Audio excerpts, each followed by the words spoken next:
Hey, what's up, everybody, and welcome to my Friday Night Smackdown review. A lot of things going on in the show tonight, but before we actually do begin this review off, I do want to say one thing before we actually get to the show. I know Smackdown did talk about this later in the night, about an hour and 30 minutes later, but I gotta come on here and say rest in peace to Antonio Inoki, who died at the age of 79. I think it was already Saturday in Japan.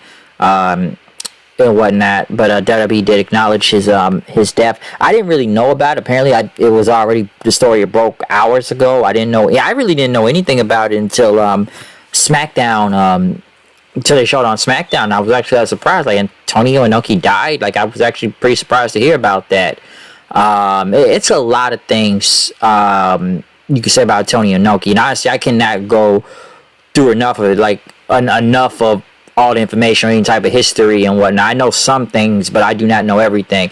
Listen, I know the word game changer is thrown around a lot in wrestling nowadays, but this man was a true game changer, an icon, a pioneer, a man who really did change the landscape of this business. Like I said, there's the definition fighting spirit comes a lot in mind when it comes to Antonio Inoki, who would mix martial arts into professional wrestling.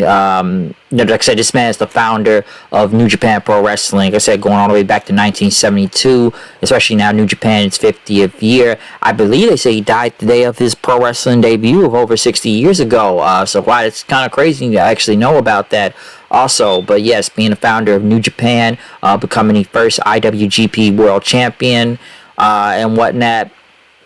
It's a lot to say, just from, I believe, in politics also. He's definitely a big name. Like I said, it's a lot of things. This man was a god in Japanese wrestling, okay? This man was a god over there, all right? This man commanded respect, and he definitely had a lot of worldwide respect. I know he is in the WWE Hall of Fame, so I know they mentioned that also. I forgot what year it was, but I know Corey Graves also say he was like the uncrowned WWF champion from years ago. But it's a lot to say about this guy that you can't really name everything damn near, even just from a lot of his high profile matches, from matches against Ric Flair, the Great Muta, Vader, Muhammad Ali. Okay, this man fought Muhammad Ali. I know it was kind of crazy to think a boxer versus a wrestler and whatnot, but it was definitely a spectacle. Like, go look that up on YouTube right now if you can. But that did happen, folks, and I'm sure a lot of people have seen that clip of Antonio Inoki versus Muhammad Ali. Okay, this man fought the world's greatest. Okay, so that says a lot. I'm the world's greatest. So fun to sing, but yeah, it's a lot to say. Like I said with Antonio Inoki, I know he's been going through some health problems in past few years. I think the last time I actually really kind of saw anything with Antonio Inoki involved was the Dark Side of the Ring episode with the Collision in Korea. The Collision in Korea one, where WCW New Japan went to North Korea, and the minute him and Flair come on, the crowd just went nuts, especially when Inoki was out there. But that was the last time I kind of really did actually see him in that episode, because he did speak on a lot about going over there with WCW, and I remember him talking on Hogan in that episode. So that's kind of one of the last times I really did see Antonio Inoki and really anything involved in wrestling and whatnot.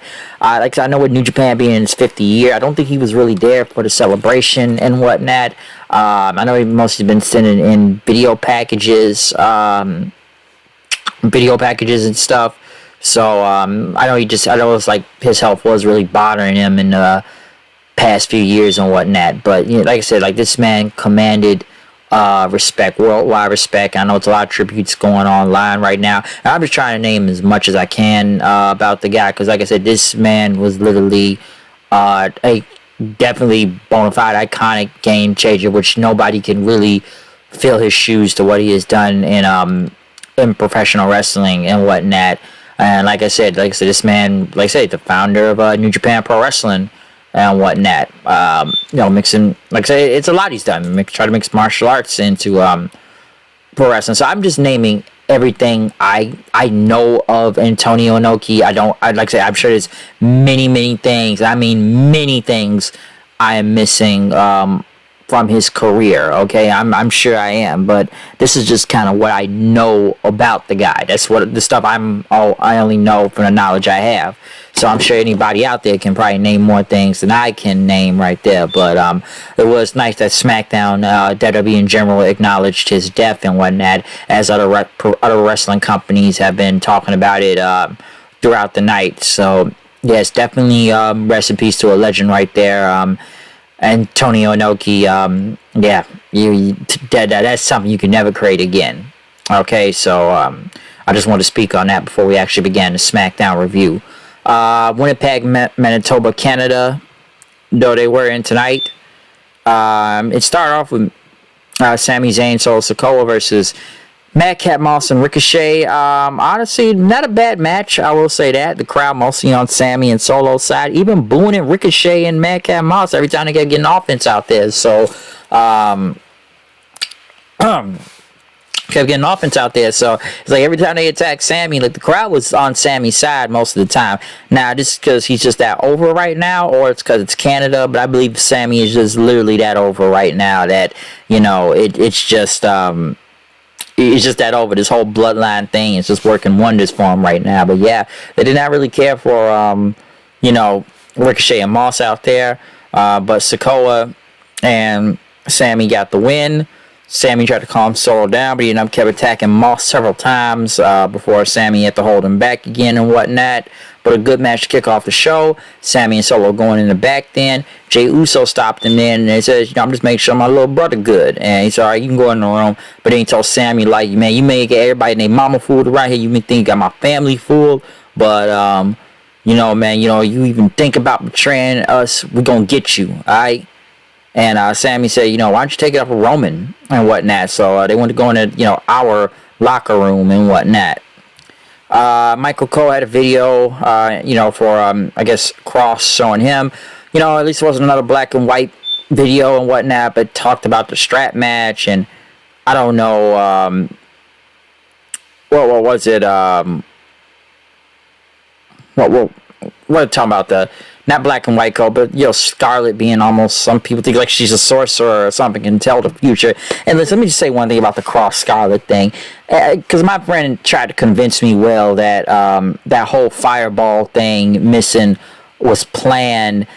I don't, like, come on, like, that whole fireball missed Drew's face last week, okay? So I really do believe they improvised that more than just, like, going along with the plan. She missed the whole thing, and they just had to think of something on the fly right there, okay? That was not planned. She missed the whole ball and wasn't even near his face. That was bad, okay? That was really bad.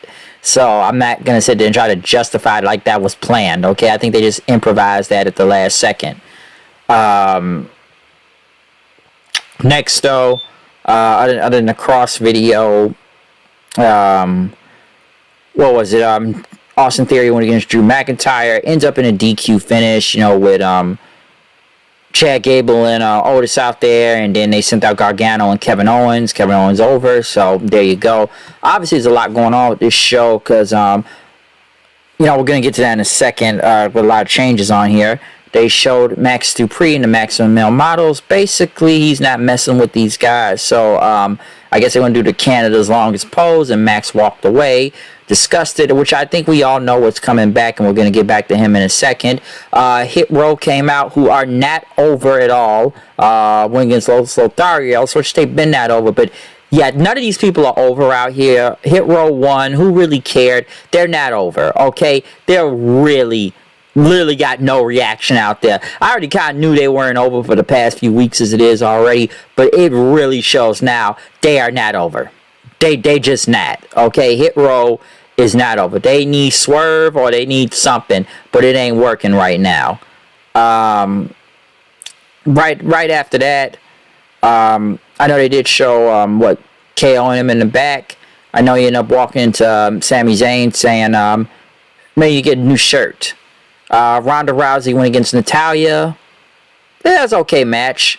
Ronda won, but right after Liv Morgan came out with a baseball bat and tried to attack Ronda with it. Listen, I know they're trying to make Liv some type of credible threat for Ronda, but like she came off more as a heel here than anything, just coming out attacking Ronda for literally no good reason and whatnot, trying to hit her with a baseball bat just to prove that she's tough or something. I don't know. And like they're really trying to make you buy into that Liv Morgan has a fighting chance now against Ronda Rousey in an Extreme Rules match. Like they've already tried to do that with Lacey Evans, which, you know, I'm not going to go into pushes, but you could see how her pushes honestly changed and whatnot, and that couldn't even take that seriously all the way last week. But they were trying to do their best to make, you know, Liv a credible threat. Like the brawl wasn't even that bad, but still they were like really trying to convince you that Liv can take out Ronda Rousey now, you know, with all security guys there too. Imperium came out basically talking about Sheamus and crew, and I guess it's going to be in a Downbury match at Extreme Rules and the Intercontinental title on the line next week. Sheamus came out then basically saying that Ridge and Dunn were stuck in Florida, which seemed a lot of talent is stuck in Florida right now. That's why there's a lot of changes here. That hurricane is really bad over there, so hopefully everybody is safe out there in Florida right now. So definitely prayers to everybody in Florida right now, because that's really messed up what's going on down there. But you know, Sheamus says, I'm one of the king of bangers myself, and basically, you know, I think I can take y'all right now. So, yes, it's my co-host said, let's cheer for Sheamus for trying to go 3-on-1, you know, doing a 3-on-1, just blindly going in there, for getting my ass kicked. I get they're trying to show you showed some fire or heart, or trying to make him a badass, but still, you went into a 3-on-1 situation. He took both of Imperium out with a shillelagh at first and tried to go after Walter then after that. But Imperium get back involved. They start, you know, holding him up so Walter can chop him several times and powerbomb him onto the Intercontinental title. Sheamus said, like, got on the microphone and said, you know, just try and get up. It says, all you got and everything. Next, you know, they came back to the ring and hit Sheamus with the shillelagh again and basically left him on the ground and whatnot. So where's that going to go? Not sure. Bayley came out to go against Shotzi Blackheart. Shotzi basically being a face again. She gets her little tank back now in the pyro. Honestly, I forgot that tank was even gone. But given she was a heel at the time, makes sense for her not to have the tank. Okay? But now that she's a face, it's best to just put the tank back with her. I haven't really noticed until tonight. But yeah, there you go. The tank is back. So Shotzi gets her tank back. Bayley ended up winning, no. Like I said, Bayley's more over here than having the other two with her. That damage control is not over. We all know that. Everybody knows that. It's not over. Yeah, Bayley won. Rose Plant. Bianca came out then attacking Bayley then, even with the ladder. I don't know if she was holding that ladder all the way up with one hand, but we'll see. You know, Bayley won. I guess Max Dupree came back and you know, looked at what the Max and Miles and broke the pose then, and basically said maybe this isn't for him. So I think LA Knight is coming back, or maybe Eli Drake. Either way, LA Knight, Eli Drake, I'd rather see him back than this model thing. I gave LA Knight a lot of credit. He did his best to get that gimmick over, okay? I mean, I wasn't a fan of it, but he was trying his best out there, okay? But I think they're just ending it, and he's going to go back to LA Knight, Eli Drake. So, we'll see what happens from there. But it's great to see that coming back. In the main event, we had Drew McIntyre, Kevin Owens, and Gargano versus Austin Theory and Gable and Otis. Good main event to end off the show. Drew won. Claymore kicked Austin Theory, got the win. Austin Theory continues to take L after L after L. I'm not saying he needs to have a winning streak, but give him some type of win. But hey, his booking has drastically changed, as we all know that. And come on, we kind of saw that coming, given the recent changes around that. His booking has changed drastically, and I mean drastically right now. I know he's the Money in the Bank, and a lot of Money in the Bank winners don't really get that many wins, but man, this guy's starting to look really bad out here at the same time. Okay, but yeah, booking changed. It's really changed. So yeah. Other than that, comment, subscribe, follow me on Twitter, Hood890. I'll see you guys then. I'm out of here. Peace out.